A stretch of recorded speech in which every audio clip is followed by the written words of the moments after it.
People who can run an economy, people who can run agriculture, people who will support farmers to produce more instead of importing fertilizer and maize to make quick money. That is the solution we want for this country. So I want to say we support you, Baba. And just an illustration, one day I was going to campaign in my county, and I was late to go to a certain section of the county. So when I went a bit late, one of the mzee from the Maasai community told me, umechelewa, sisi tuko na mimba ya mtu ingine.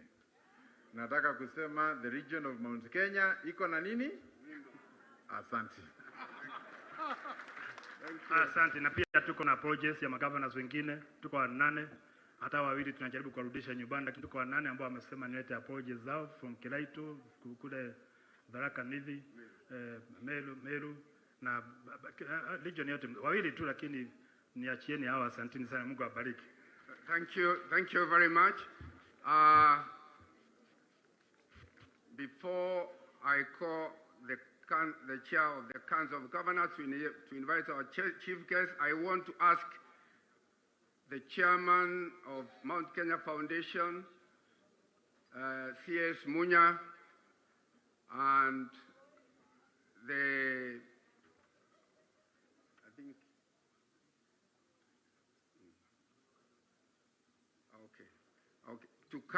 first of all, let's adopt the communique which was read by C.S. Munya as adopted or resolved in this congregation. Do we adopt it? Can I hear it unanimously? So let me have the chairman of Mount Kenya Foundation, the chair of the executive committee, and the leader of the majority in Parliament to sign this communique on our behalf so that it becomes formal. Karibuni. You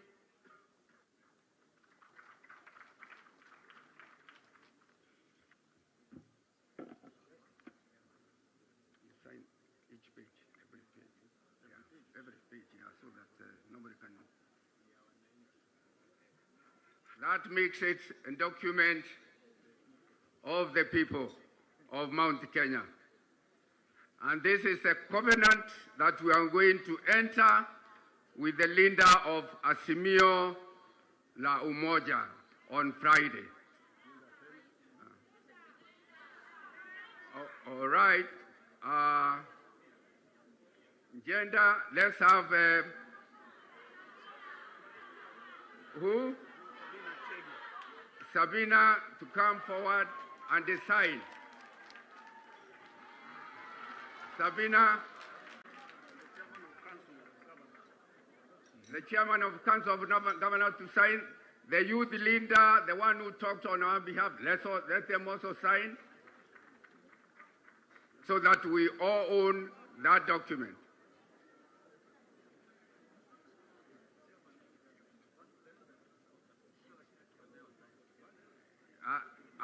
I'm told one of the Council of Elders, yes, please, Washida Kiago, come and sign also. Washida Kiago or Amikago or Waiduma, where is he? Come.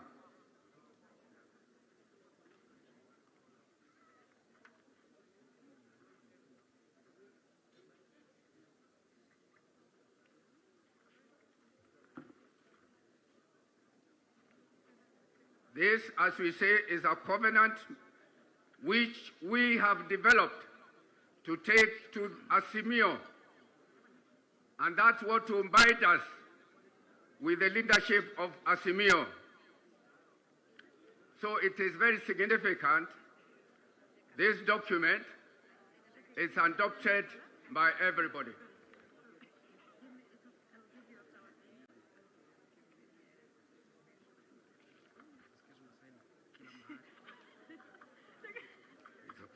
No, let it move aside. Yeah. And then after everybody has signed, we want somebody to take to our bishop, Imadio, to sign as the chair of the whole Ngema Nation.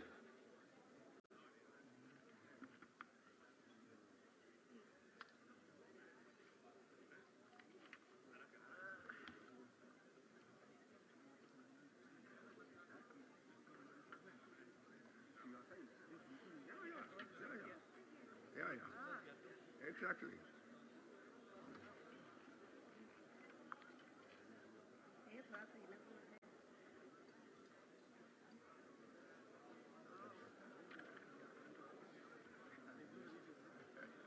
Yes.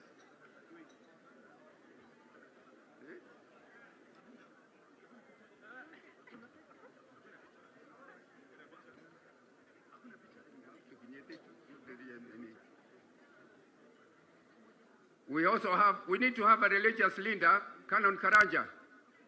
Where is Canon? Come and also bless the document.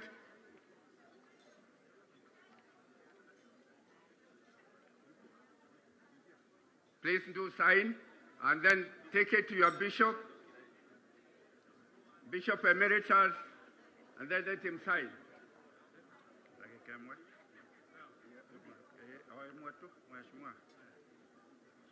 Na tuko na Makarina hapa, who is there, PWD, PW, people living with disabilities. Wako wapi? We also want their signature. Good work. Thank you. Very good work.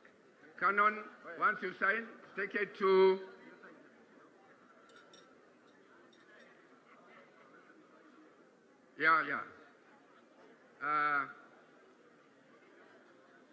can you sign it there, Njoroge?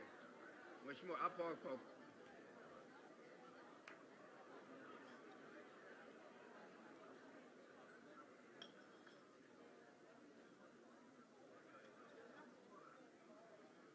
Weka saini. Iko hapo kwa bishop.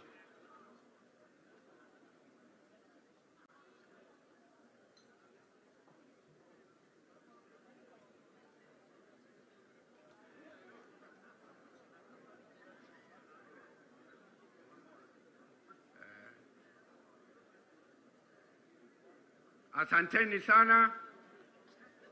Thank you very much. Hata diaspora wanasema lazima weke sahihi pia. Please give me the document.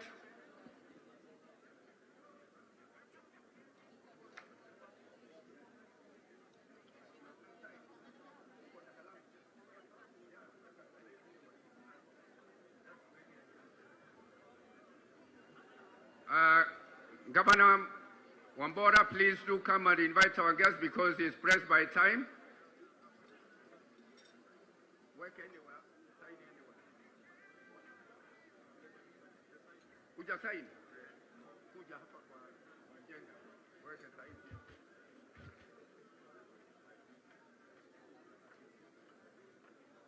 here. Okay, asante sana. Let's be in order to endelea for the final episode for a guest of honor.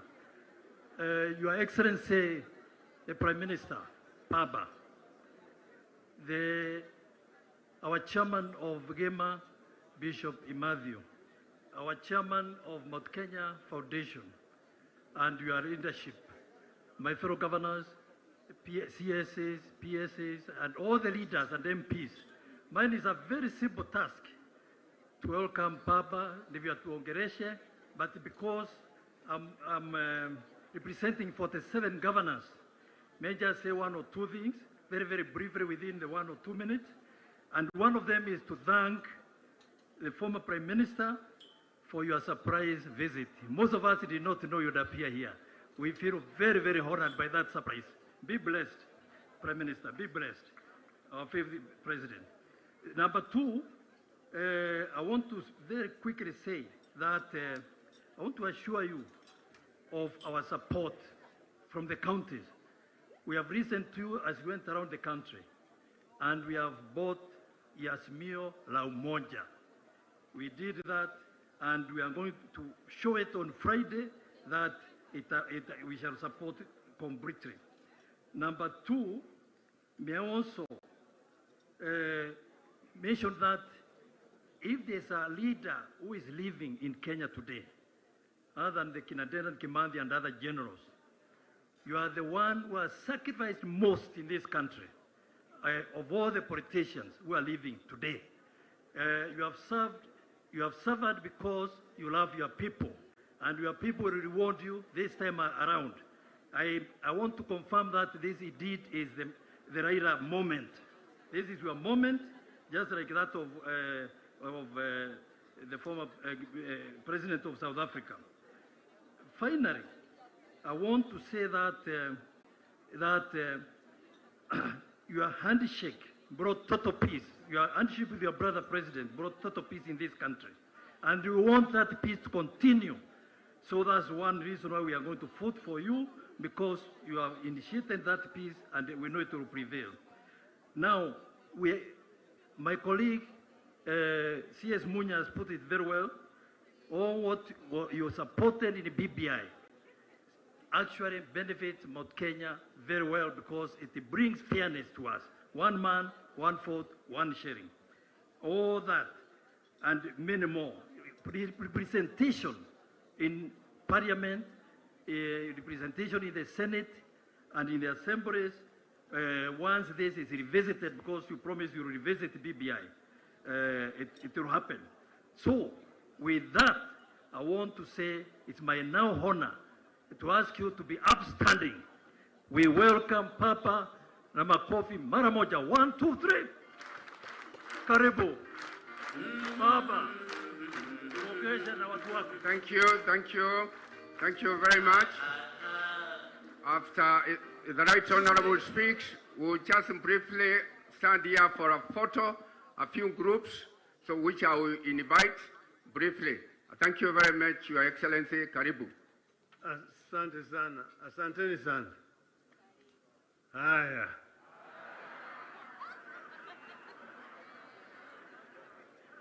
Andu wa milima muriega. Muriega rengi. Madani yaragosho. Amiru mugeni. Ayembu muriaro. Asanteni sana. Me, actually, we did not get crushed. But then the vice chair, Mr. Ibui, is the one who told me that we are going to be having luncheon here today to brainstorm and ask if I would just come in and say jambo. And that's why I've come. And I was accompanied by my deputy, 001, the governor of Mombasa. I have here Senator James Orengo, who is a minority, who is the chairman of Dual. Then I have Secretary General, Mr. Sifuna. The MP for Saboti, Mr. Amisi, there. We have also the MP for Suna East, Honorable Junet Mohammed. I have their Executive Director, Mr. Ngwen. I have also a former Member of Parliament for Game, Mr. Joe Donde. And that is the team that has come with me. Morocco vile is there. Kijana Baba hold you away. Nilikuwa nafikiri wewe mtu wa mlima kumbe. Yes. But we are very happy to join our colleagues from the mountain and to just listen as you guys are talking. We have had opportunity to run around the country. Since we discussed with my brother, we had a very long discussions, as I explained to you last time. And we decided that we can take this country back to where it started, when our people were all united. The British, in the pursuit of their policy of divide and rule, are the ones who planted this seed of ethnicity in our country.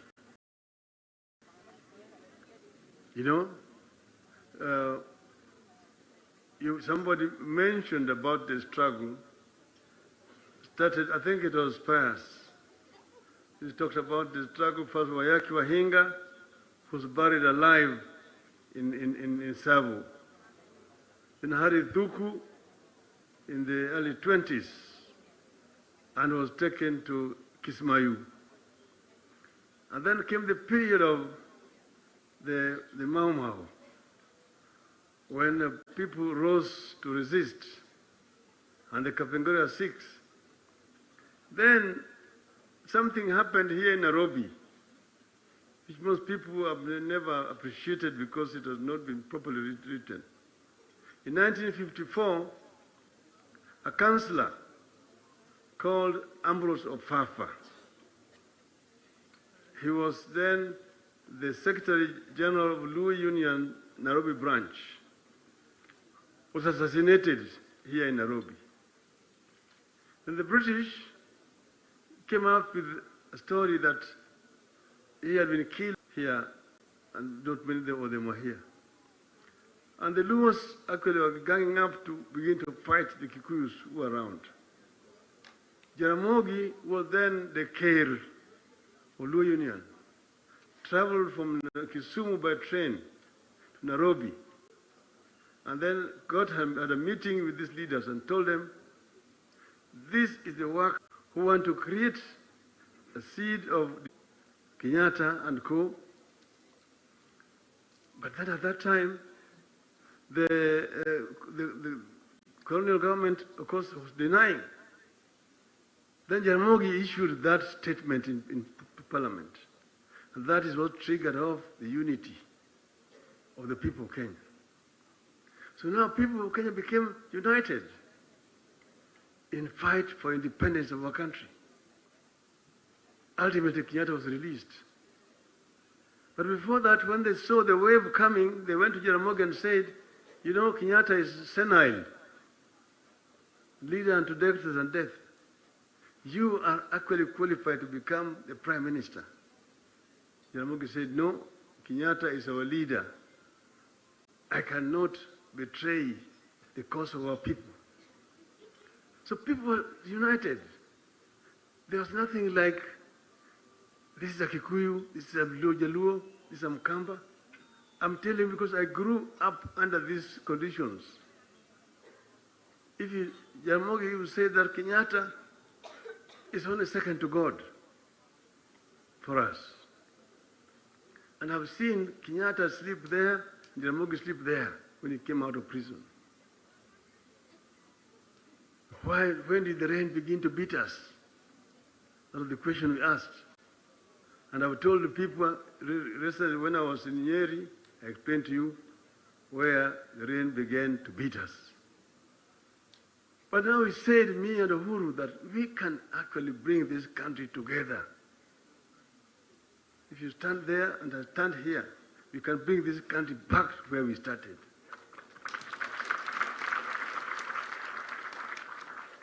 Because without that unity, we cannot realize the dreams of the founding fathers of our nation.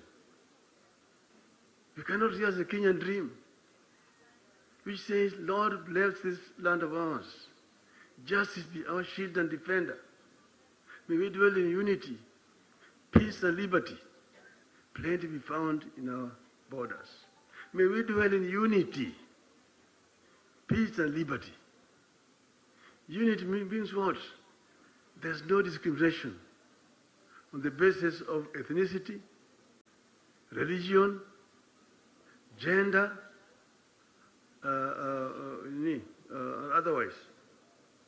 But that has not been there. So he said, let us bring the people together. And that really is the meaning of Azimio la Umoja.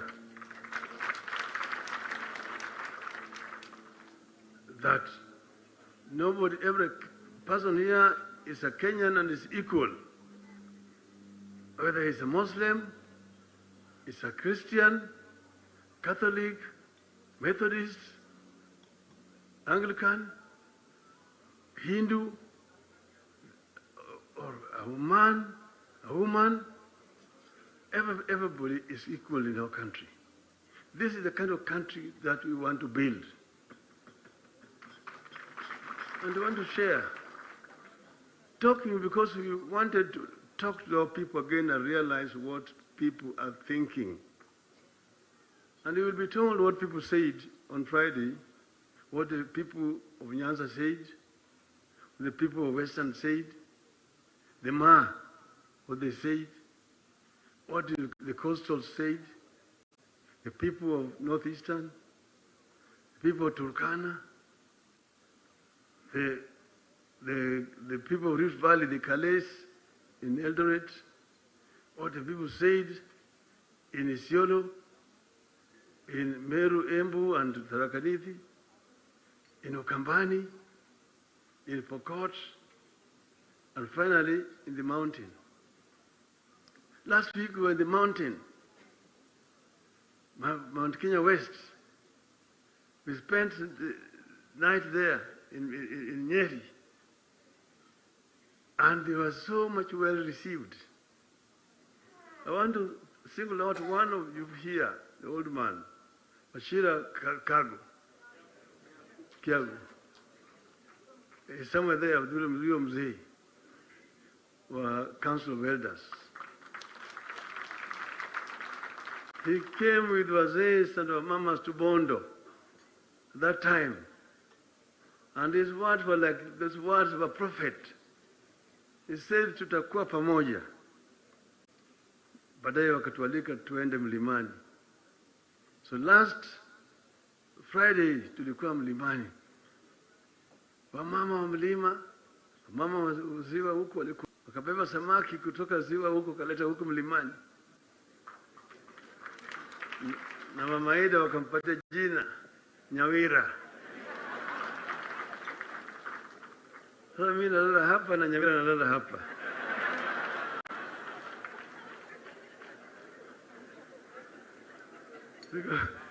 Tuko pamoja. Sisi mimi vile vile ni mdhoniwa. Juni alikuwa hapa ametoka.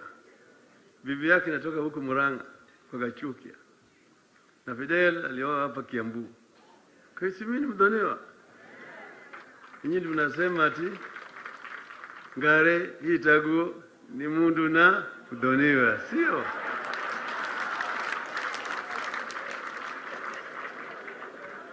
Sasa nimekuja. Tuko pamoja kwa hii.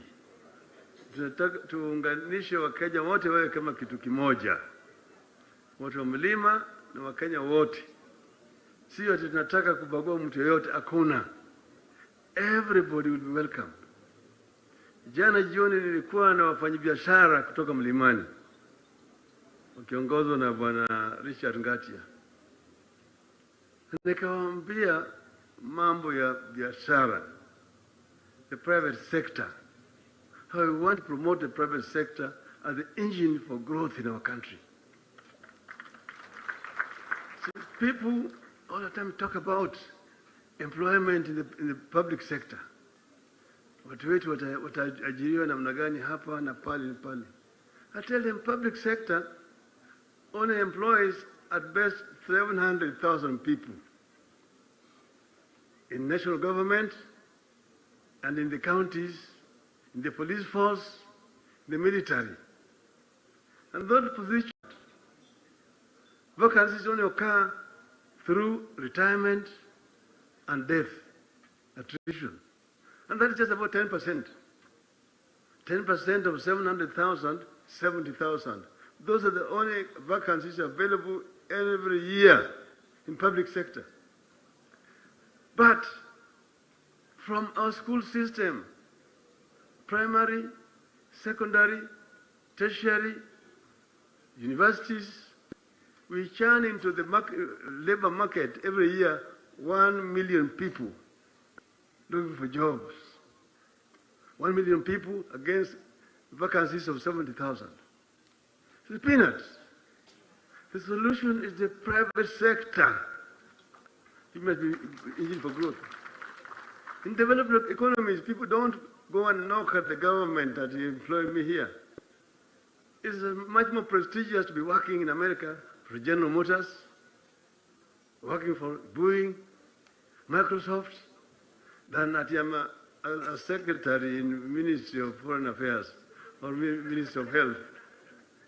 We have an executive in GM. That is what we want to do. We want to create those funds here. And we challenge your people. Create an enabling environment for our economy to grow and our people to become more enterprising. We have people who can be equivalent of Henry Ford here, Mr. Toyota, who was a bicycle repair. We have people who can, Mr. Hilton here. It's only the opportunities and enabling environment which has been missing. And that they had started during the first regime. And an infant middle class, a bourgeois class was emerging, the national bourgeois, by 1978. But immediately, Mzee left, those who took over began to fight that emerging class instead of promoting it. Then they created what you call comprado. Comprado were just commission agents, briefcase businessmen.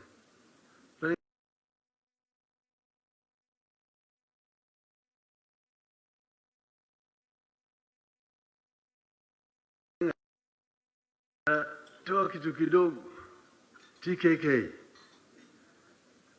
Na polisi wanafuata, toa kitu kidogo, TKK. Baadaye kapanda, toa kitu kikubwa, TKK. Mwisho kaenda, toa kila kitu. Bado ni TKK. Bado ni TKK, sio? Sasa, we must change that. Let people earn, give people opportunity to earn a living genuinely. And we can do it. We can challenge our people to earn a living genuinely. I don't go into the public sector to become rich. Public sector is where people go for service. If you want to become rich, go into the private sector and make money there. But if you go to the public sector and you want to become rich, you can only become rich there through corruption. Ati hii contract ni pesa ngapi? Basi wewe utatoa ngapi? Hii namna hii. When I chased those cowboy contractors from the road sector, when I went there and cleaned it up, then they came back again. So we can clean the public sector that it is offering services to us. What is actually also scaring away our investors in this country? Number one is the high cost of infrastructure, particularly energy. 14 cents, US cents against 3 or 4 cents in Egypt. Number one. Number two is bureaucracy. Too much bureaucracy.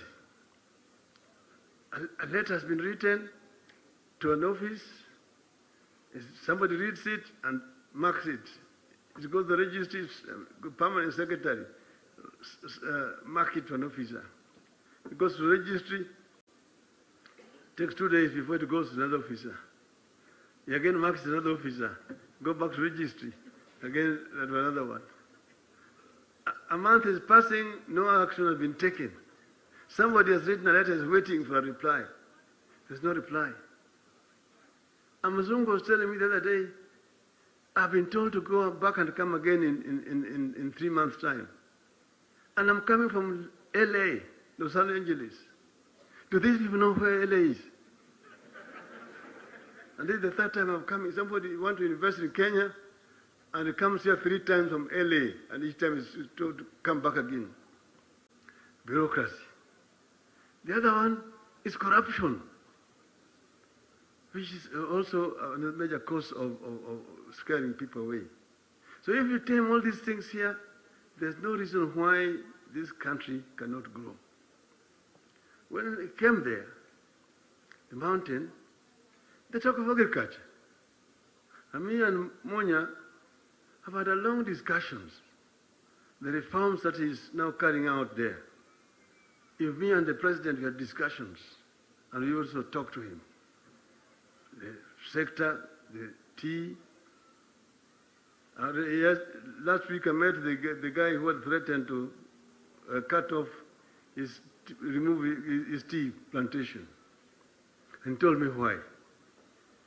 Coffee, pyrethrum, avocado, rice, yams, vegetables, potatoes, and so on, you name it, down there.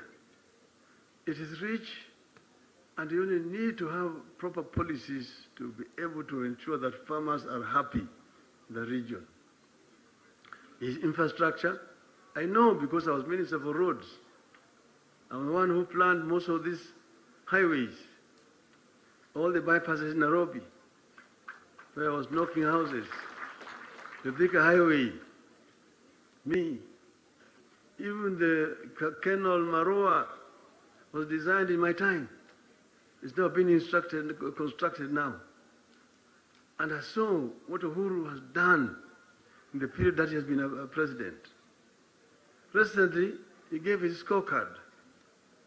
I told people, some of you will only begin to know what Uhuru did when he is no longer in office.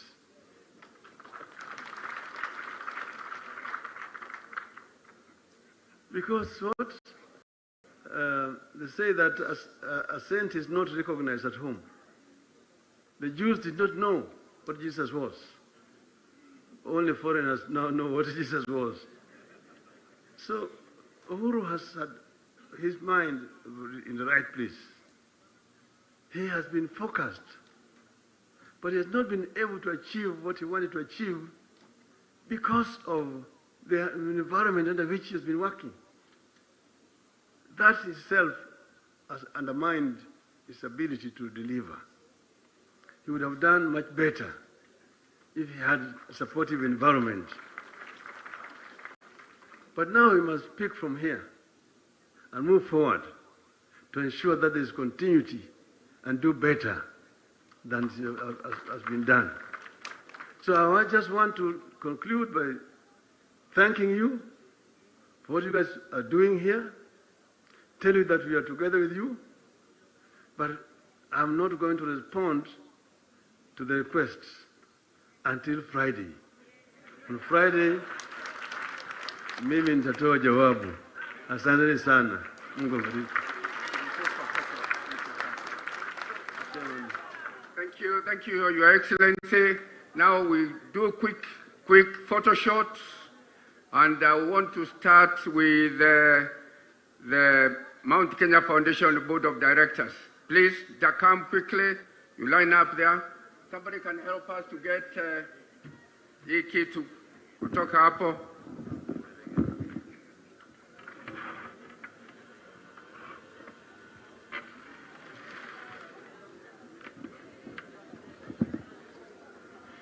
With our chairman of GCA,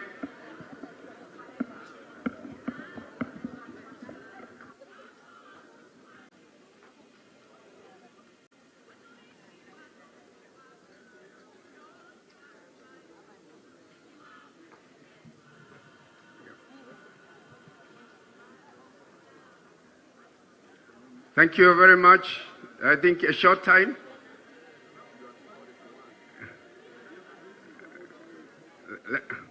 KK, let's have the photo shot. Thank you very much.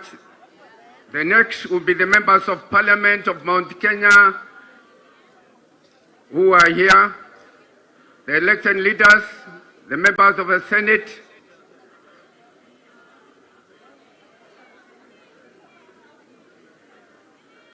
members of National Assembly, karibuni.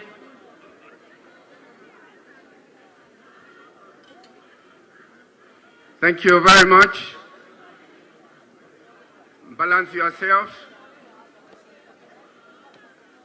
Thank you. The next will go to the executive. We want the executive here, please. Come over. The executive.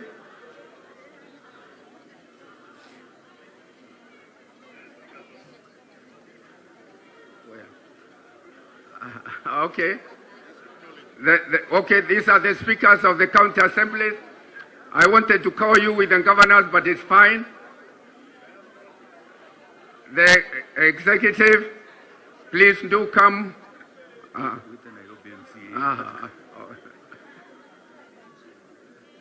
The executive, please. No, jenga ngoja kidogo. Let's have the ladies also.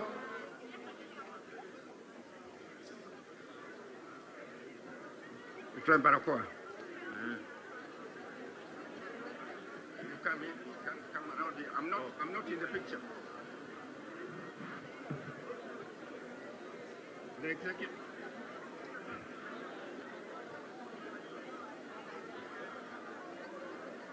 Thank you very much. Thank you very much. Let's have the governors and the deputy governors, tafadhali. Let's have order, please. The CASs are part and parcel. No, you know, if you don't listen, okay. All right, the youth. Okay, very good. Asanteni sana, asanteni. Asanteni, the governors, deputy governors, the speakers of the county assemblies, tafadhali. Ngoja kidogo, mtakuwa next. Okay, nasikia wako hapa Nairobi MCAs. Sawa. Okay. Thank you. Thank you. Asanteni sana.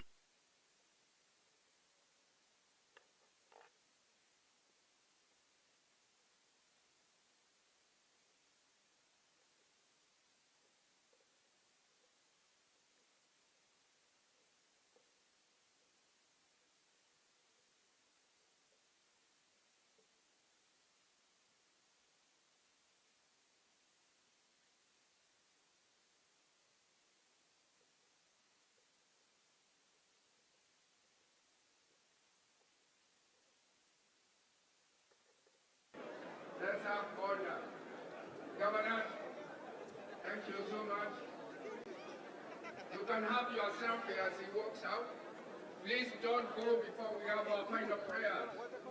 We want to have our final prayer. Thank you very much. We also have the aspirants. Come. Thank you very much. The aspirants who are our future leaders. Karibuni.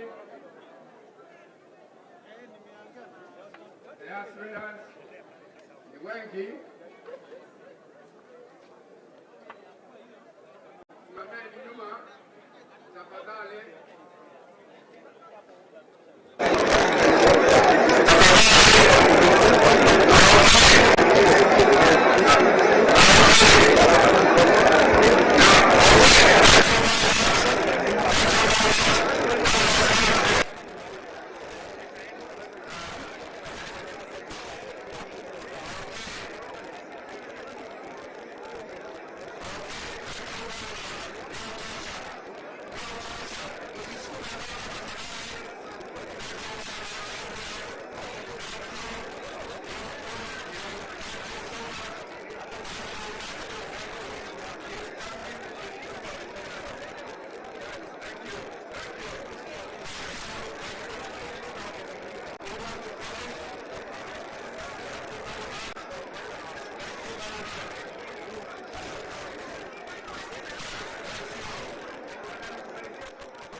Asanteni sana, asante kila mtu. Kwa sasa ningeomba tafadhali aspirants, asanteni. Na kila mtu mahali alipo ningependa asimame tufunge hii sherehe